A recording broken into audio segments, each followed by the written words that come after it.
Alcoholics Anonymous. The key parts of Bill's story in plain English. In this one town I was in at the time, people were crazy excited about the war. The town was in New England. A whole bunch of us new young officers were assigned there. We were all from Plattsburgh. And we felt like we were really getting special treatment from the people who lived in that town. They invited us to their homes. It made us feel like heroes. Here was love, applause, war. Sacred moments with lots of hilarious times.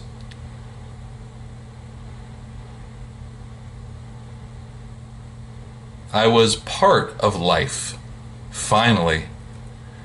And in all the excitement, I discovered alcohol. I forgot the strong warnings and forceful opinions that I had always heard from folks back home about alcohol. After a while, we went off by ship across the ocean to the war zone. I was really lonely, and alcohol was there. I used it again for comfort.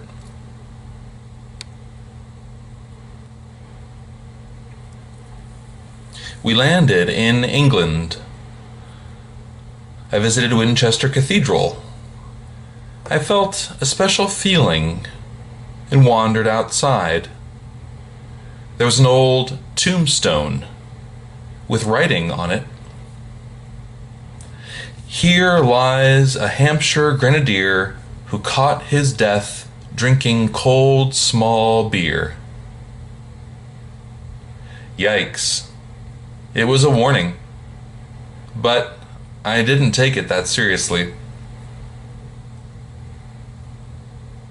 Fast forward, and later I was 22 and was a veteran of foreign wars. I finally went home. Potential alcoholic that I was, I almost flunked my law class at one of the finals. I was too drunk to think or write. My drinking wasn't constant yet, but still my wife was pretty worried about it. We had long talks, and I would calm her fears by telling her that guys who were geniuses put together their best projects when drunk.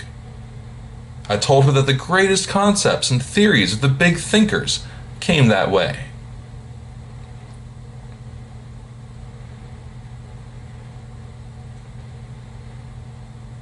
Wall Street had me in its grip.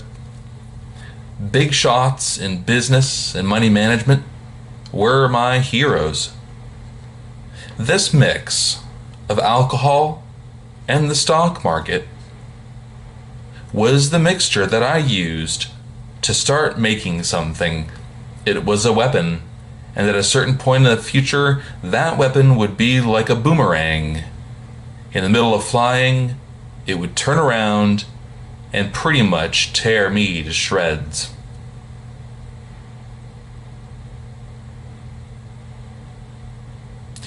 Drinks were starting to have an important and really exciting place in my life. There was loud talk. Everyone spent in thousands and talked in millions. I made a bunch of friends who were there for me in the successful times.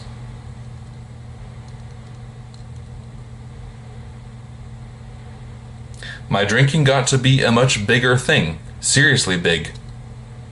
It was constant all day and almost every night. I turned into a lone wolf. There were a lot of unhappy situations in our plush apartment. I never had a full-on affair, because two things kept me out of that stuff. One, feeling loyal to my wife, to being extremely drunk.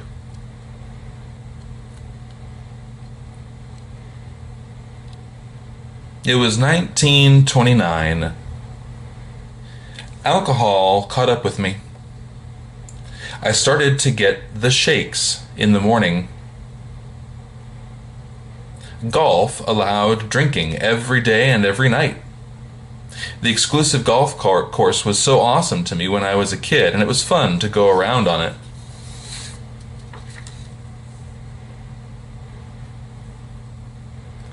In October 1929, all hell broke loose on the New York Stock Exchange.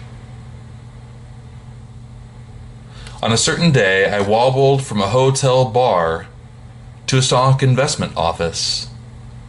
My success was over. Same with a lot of friends. The news reported men jumping from the tall buildings of high finance, killing themselves. I would not jump. I went back to the bar. So what? Tomorrow was another day. As I drank, I got back to having the old fire in me to win.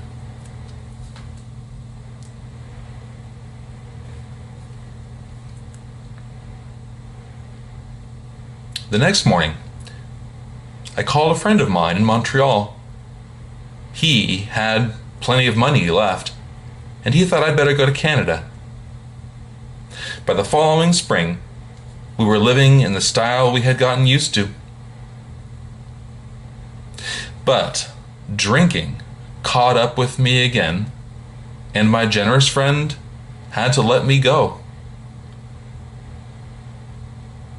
We went to live with my wife's parents. I found a job, then lost it because I got in a fight with a taxi driver. My wife started working at a department store, coming home exhausted, and there I was, drunk. At stock investment places, I was pretty much not welcome anymore.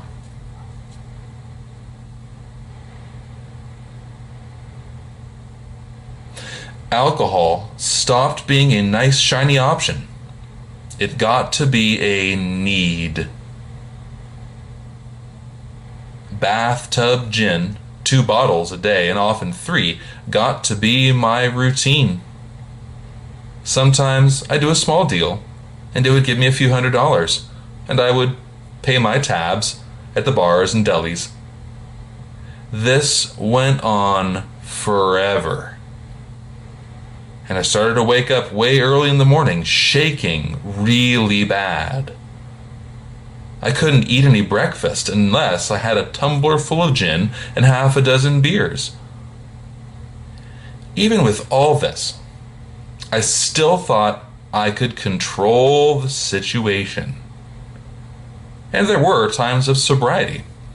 They got my wife's hopes back up.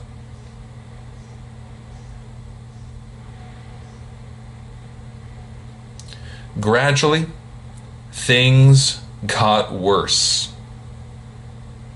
Then I got a shot at a business deal that looked promising. I went on a long drinking binge, and the chance wasn't there anymore. I woke up. This had to be stopped. I saw that I couldn't take even one drink. I was done forever. Before then, I had made lots of sweet promises, but my wife was happy to see that this time I was serious. And I was.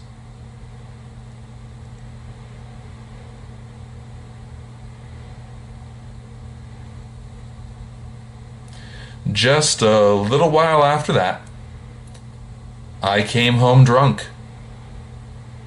I hadn't put up any fight. Just before, I had a fire in me to quit. Where did it go? I had no idea. Simple as that. It hadn't even entered my mind. Someone had pushed a drink toward me, and I had taken it. Was I crazy? I started to wonder. I hadn't been able to think straight in that situation.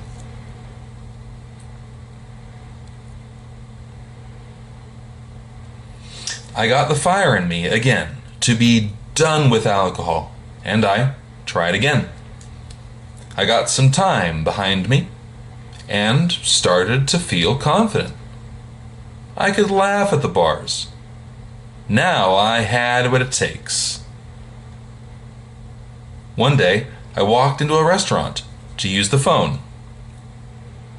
In no time, I was pounding my fist on the bar, asking myself how it happened.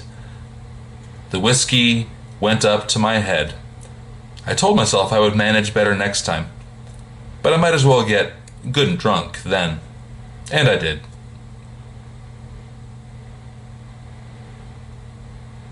The next morning, I felt guilty, horrified, and hopeless. I couldn't get up the courage to fight the fight. My thoughts raced out of control, and I felt an awful sense that something really bad was about to happen.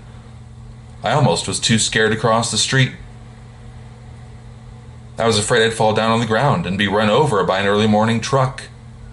It wasn't barely light out. At an all-night place, I got a dozen glasses of beer. My nerves finally calmed down. A morning newspaper said the stock market had gone to hell again. Well, so had I. The market would recover, but I wouldn't. That was a hard thought. Should I kill myself? No. Not now. Then a mental fog set in. Gin would fix that, so 2 bottles, and I was out.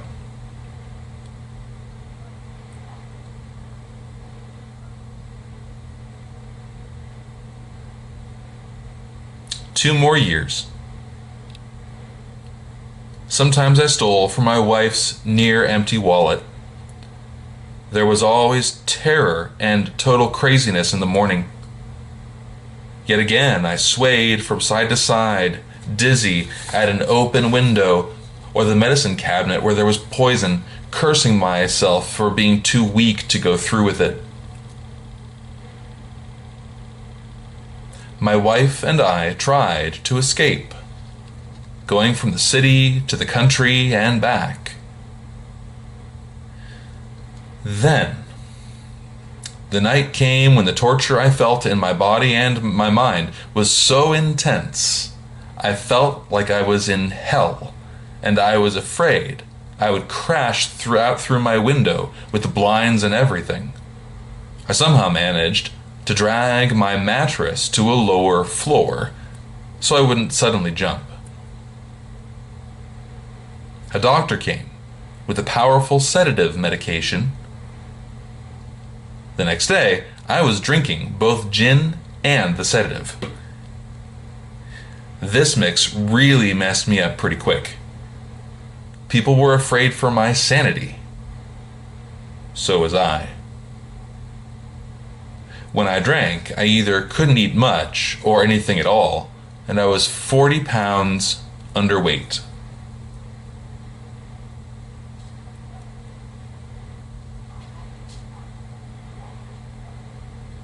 I was put in a well-known rehab hospital for alcoholics. My brain cleared.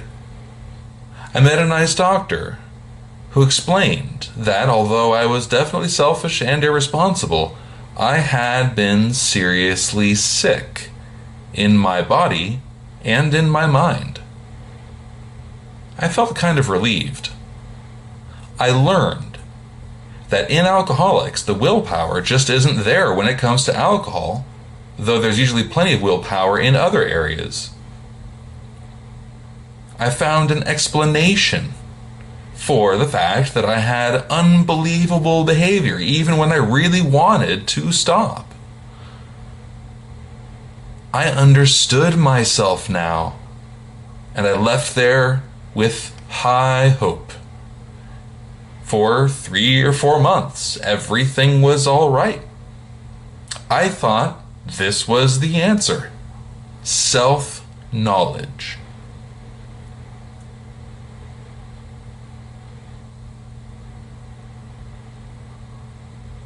But the really scary day came when I drank again. I was back at the hospital.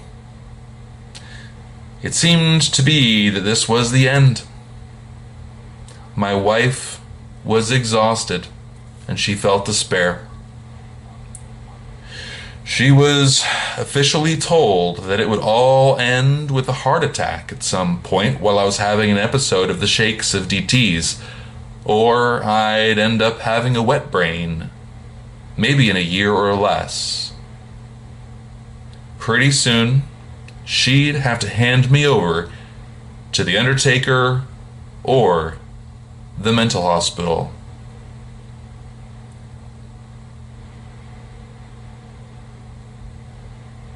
They didn't need to tell me. I knew. I had met my match. I had been overwhelmed. Alcohol was my master.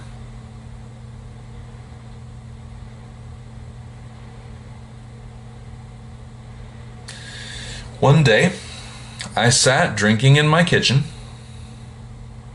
The phone rang. An old school friend asked if he could come over. He was sober. I was amazed. There was a rumor he had been put in a mental hospital for alcoholic insanity. The door opened, and he stood there, fresh-skinned and glowing. There was something about his eyes. He told me how 2 guys had shown up in court. They persuaded the judge to suspend his sentence. They had told him about a simple religious idea and a practical program of action. That was 2 months ago. The result was obvious. It worked. He came to pass on his experience to me if I wanted to have it. I was shocked, but interested. Of course I was interested. I had to be, because I was hopeless. Here sat a miracle directly across the kitchen table. He shouted some great news.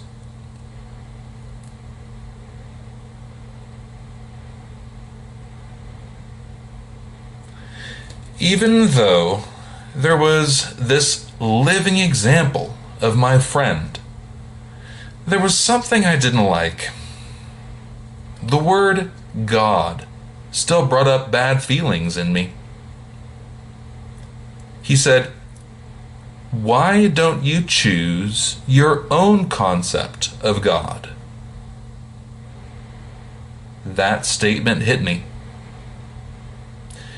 It was only about being willing to believe in a power greater than me. I didn't have to do anything other than that in order to start. I saw that growth could go from there.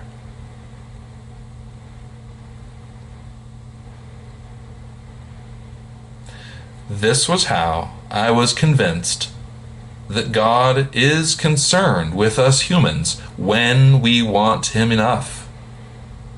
Finally, I saw, I felt, I believed.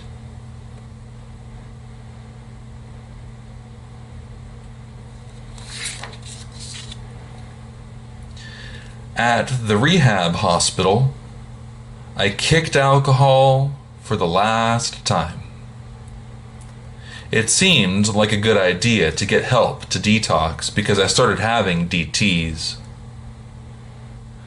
At that place, I humbly offered myself to God, as I understood Him at the time, to do whatever He wanted with me. I put myself under His care and direction without holding back. I admitted for the first time that I, of myself, was nothing, that I was lost without Him. I ruthlessly faced my sins. I got to the point where I was willing to have my newfound friend take my sins away. The roots, the branches, all of it. I haven't had a drink since then.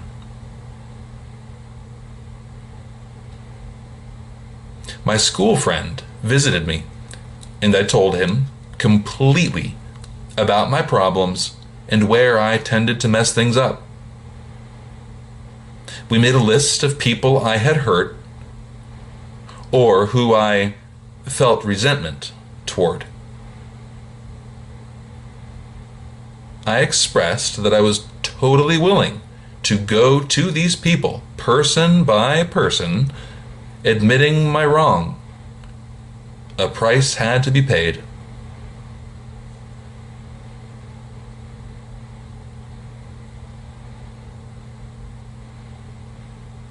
I felt a sense of victory.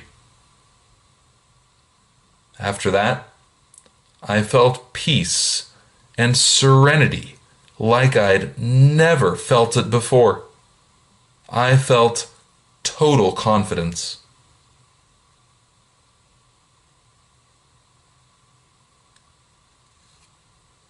My wife and I lost ourselves with energy and happiness to the idea of helping other alcoholics to get their problems solved. We really have the joy of living, even when things get tough and hard.